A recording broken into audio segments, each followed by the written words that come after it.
above all the other states who are dealing with this crisis. The problem is that as we get the backlog down in the previous weeks, that continues to build. You know, we're still getting claims in real time. Right now, we're down to around 400,000 outstanding claims. The majority of those are the pandemic unemployment insurance, the self-contractors, the gig employees, people who are out of work because their kids' schools are closed, which is something that the state has never dealt with before. That was new as a result of the CARES Act that was done at the end of March.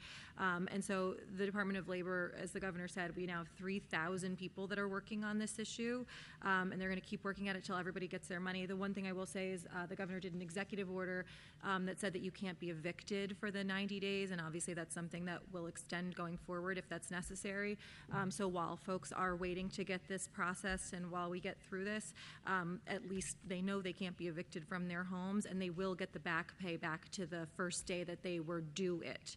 And we understand and we sympathize, and we're asking people to please remain patient, and we're doing everything we can to resolve the problem. You were asked about the exposure for some of those folks yesterday, and you said Yesterday morning, we did a further investigation. It appears there was one mailing that was the problem, where literally two pieces of paper, when they were printed and collated, were stuck together, and then that caused the whole mailing to be off.